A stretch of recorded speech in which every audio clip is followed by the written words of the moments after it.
Welcome to a fireside reading of The Time Machine by H.G. Wells. Chapter 11. The Palace of Green Porcelain. I found the Palace of Green Porcelain when we approached it about noon, deserted and falling into ruin. Only ragged vestiges of glass remained in its windows, and great sheets of the green facing had fallen away from the corroded metallic framework. It lay very high upon a turfy down, and looking northeastward before I entered it, I was surprised to see a large estuary, or even creek, where I judged Wandsworth and Battersea must once have been.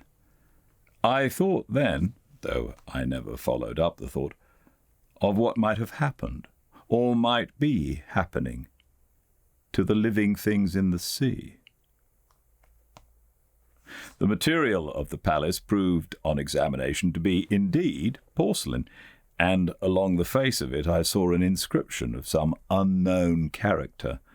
I thought, rather foolishly, that Weena might help me to interpret this, but I only learned that the bare idea of writing had never entered her head. She always seemed to me, I fancy, more human than she was, perhaps because her affection was so human. Within the big valves of the door, which were open and broken, we found, instead of the customary hall, a long gallery lit by many side windows. At the first glance I was reminded of a museum. The tiled floor was thick with dust, and a remarkable array of miscellaneous objects was shrouded in the same grey covering. Then I perceived, standing strange and gaunt in the centre of the hall, what was clearly the lower part of a huge skeleton. I recognized by the oblique feet that it was some extinct creature after the fashion of the megatherium. The skull and the upper bones lay beside it in the thick dust, and in one place, where rainwater had dropped through a leak in the roof, the thing itself had been worn away. Further in the gallery was the huge skeletal barrel of a brontosaurus. My museum hypothesis was confirmed.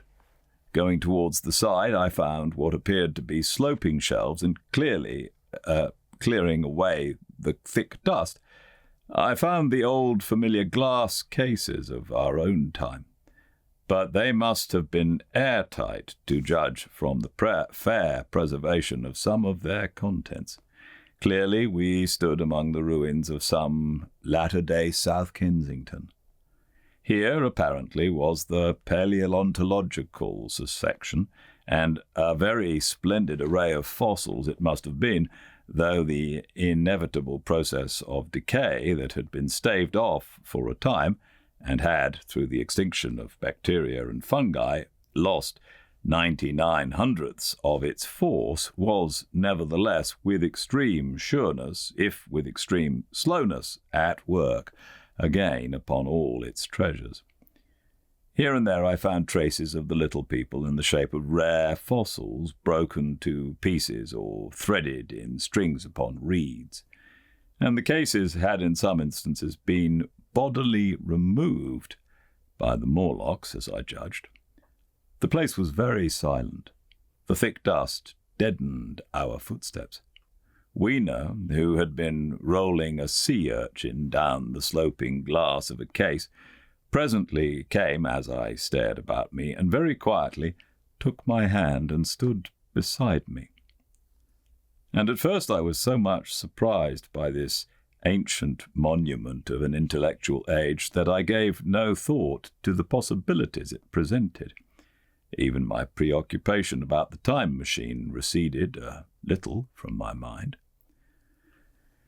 To judge from the size of the place, this palace of green porcelain had a great deal more in it than a gallery of paleontology. Possibly historical galleries, it might be even a library. To me, at least in my present circumstances, these would be vastly more interesting than this spectacle of old-time geology and decay. Exploring, I found another short gallery running transversely to the first. This appeared to be devoted to minerals, and the sight of a block of sulphur sent my mind running on gunpowder. But I could find no saltpeter, indeed no nitrates of any kind. Doubtless they had deliquesced ages ago. Yet the sulphur hung in my mind and set up a train of thinking. As for the rest of the contents of that gallery, though on the whole they were the best preserved of all I saw, I had little interest. I am no specialist in mineralogy, and I went on down a very ruinous aisle running parallel to the first hall I had entered. Apparently this section had been devoted to natural history, but everything had long since passed out of recognition. A few shriveled and blackened vestiges of what had once been stuffed animals, desiccated mammals, mummies in jars that had once held spirit, a brown dust of departed plants, that was all. I was sorry for that, because I should have been glad to trace the patient readjustments by which the conquest of animated nature had been attained. Then we came to a gallery of simply colossal proportions, but singularly ill-lit, the floor of it running downward at a slight angle from the end at which I entered. At intervals, white globes hung from the ceiling, many of them cracked and smashed, which suggested that originally the place had been artificially lit. Here I was more in my element, for rising on either side were the huge bulks of big machines, all greatly corroded and many broken down, but some still fairly complete. You know I have a certain weakness for mechanism, and I was inclined to linger among these, the more so as, for the most part, they had the interest of puzzles, and I could make out only the vaguest guesses as to what they were for. I fancied that if I could solve their puzzles, I should find myself in possession of powers that might be of use against the Morlocks. Suddenly, Weena came very close to my side, so suddenly that she startled me. Had it not been for her, I do not think I should have noticed that the floor of the gallery sloped at all. Footnote. It may be, of course, that the floor did not slope, but that the museum was built into the side of a hill. Ed. The end I had come in at was quite above ground and was lit by rare slit-like windows. As you went down the length, the ground came up against these windows, until at last there was a pit like the area of a London house before each, and only a narrow line of daylight at the top. I went slowly along, puzzling about the machines, and had been too intent upon them to notice the gradual diminution of light until Weena's increasing apprehensions drew my attention. Then I saw that the gallery ran down at last into a thick darkness.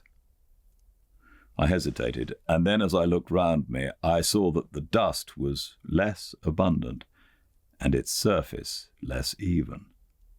Further away towards the dimness, it appeared to be broken by a number of small, narrow footprints. My sense of the immediate presence of the Morlocks revived at that.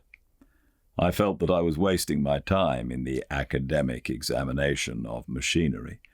I called to mind that it was already far advanced in the afternoon, and that I had still no weapon, no refuge, and no means of making a fire. And then, down in the remote blackness of the gallery, I heard a peculiar pattering, and the same odd noises I had heard down the well. I took Weena's hand. Then, struck with a sudden idea, I left her and turned to a machine from which projected a lever not unlike those in a signal box. Clambering upon the stand and grasping this lever in my hands, I put all my weight upon it sideways. Suddenly, Weena, deserted in the central aisle, began to whimper. I had judged the strength of the lever pretty correctly, for it snapped after a minute's strain, and I rejoined her with a mace in my hand, more than sufficient, I judged, for any Morlock skull I might encounter. And I longed very much to kill a Morlock or so. Very inhuman, you may think, to want to go killing one's own descendants, but it was impossible somehow to feel any humanity in the thing. Only my disinclination to leave Weena, and a persuasion that if I began to slake my thirst for murder, my time machine might suffer, restrained me from going straight down the gallery and killing the brutes I heard. Well, mace in one hand and Weena in the other, I went out of that gallery and into another, and still larger one, which at the first glance reminded me of a military chapel hung with tattered flags. The brown and charred rags that hung from the sides of it I presently recognized as the decaying vestiges of books. They had long since dropped to pieces, and every semblance of print had left them. But here and there were warped boards and cracked metallic clasps that told the tale well enough. Had I been a literary man, I might perhaps have moralized upon the futility of all ambition. But as it was, the thing that struck me with keenest force was the enormous waste of labour to which this sombre wilderness of rotting paper testified. At the time, I will confess that I thought chiefly of the philosophical transactions and my own 17 papers upon physical optics. Then, going up a broad staircase, we came to what may once have been a gallery of technical chemistry, and here I had not a little hope of useful discoveries. Except at one end, where the roof had collapsed, this gallery was well preserved. I went eagerly to every unbroken case, and at last, in one of the really airtight cases, I found a box of matches. Very eagerly I tried them. They were perfectly good. They were not even damp. I turned to Weena. "Dance!" I cried to her in her own tongue, for now I had a weapon indeed against the horrible creatures we feared. And so in that derelict museum, upon the thick, soft carpeting of dust, to Weena's huge delight, I solemnly performed a kind of composite dance, whistling The Land of the Leal as cheerfully as I could. In part it was a modest can-can, in part a step dance, in part a skirt dance, so far as my tailcoat permitted, and in part original, for I am naturally inventive, as you know. Now, I still think that for this box of matches to have escaped the wear of time from immemorial years was a most strange, as for me it was a most fortunate thing. Yet, oddly enough, I found a far unlikelier substance, and that was camphor. I found it in a sealed jar that by chance, I suppose, had been really hermetically sealed. I fancied at first that it was paraffin wax and smashed the glass accordingly, but the odour of camphor was unmistakable. In the universal decay, this volatile substance had chanced to survive, perhaps through many thousands of centuries.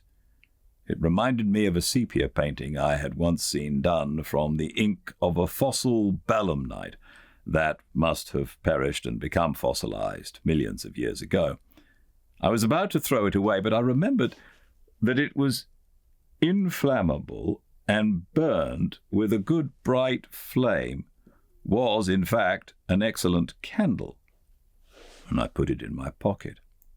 I found no explosives, however, nor any means of breaking down the bronze doors. As yet, my iron crowbar was the most helpful thing I had chanced upon. Nevertheless, I left that gallery greatly elated. I cannot tell you all the story of that long afternoon. It would require a great effort of memory to recall my explorations in at all the proper order. I remember a long gallery of rusting stands of arms, and how I hesitated between my crowbar and a hatchet or a sword. I could not carry both, however, and my bar of iron promised best against the bronze gates. There were numbers of guns, pistols, and rifles. The most were masses of rust, but many were of some new metal, and still fairly sound. But any cartridges or powder there may once have been had rotted into dust. One corner I saw was charred and shattered, perhaps, I thought, by an explosion among the specimens. In another place was a vast array of idols, Polynesian, Mexican, Grecian, Phoenician, every country on earth, I should think. And here, yielding to an irresistible impulse, I wrote my name upon the nose of a steatite monster from South America that particularly took my fancy. As the evening drew on, my interest waned. I went through gallery after gallery, dusty, silent, often ruinous, the exhibits sometimes mere heaps of rust and lignite, sometimes fresher. In one place I suddenly found myself near the model of a tin mine, and then, by the merest accident, I discovered, in an airtight case, 2 dynamite cartridges. I shouted, "Eureka!" and smashed the case with joy. Then came a doubt. I hesitated. Then, selecting a little side gallery, I made my essay. I never felt such a disappointment as I did in waiting 5, 10, 15 minutes for an explosion that never came. Of course, the things were dummies, as I might have guessed from their presence. I really believe that, had they not been so, I should have rushed off incontinently and blown Sphinx, bronze doors, and, as it proved, my chances of finding the time machine altogether into non-existence. It was after that, I think, that we came to a little open court within the palace. It was turfed and had 3 fruit trees, so we rested and refreshed ourselves.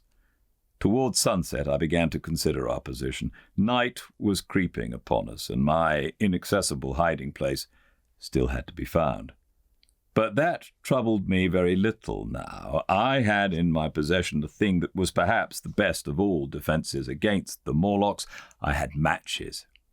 I had the camphor in my pocket, too, if a blaze were needed. It seemed to me that the best thing we could do would be to pass the night in the open, protected by a fire. In the morning, there was the getting of the time machine. Towards that, as yet, I had only my iron mace, but now, with my growing knowledge, I felt very differently towards those bronze doors. Up to this, I had refrained from forcing them, largely because of the mystery on the other side. They had never impressed me as being very strong, and I hoped to find my bar of iron not altogether inadequate for the work.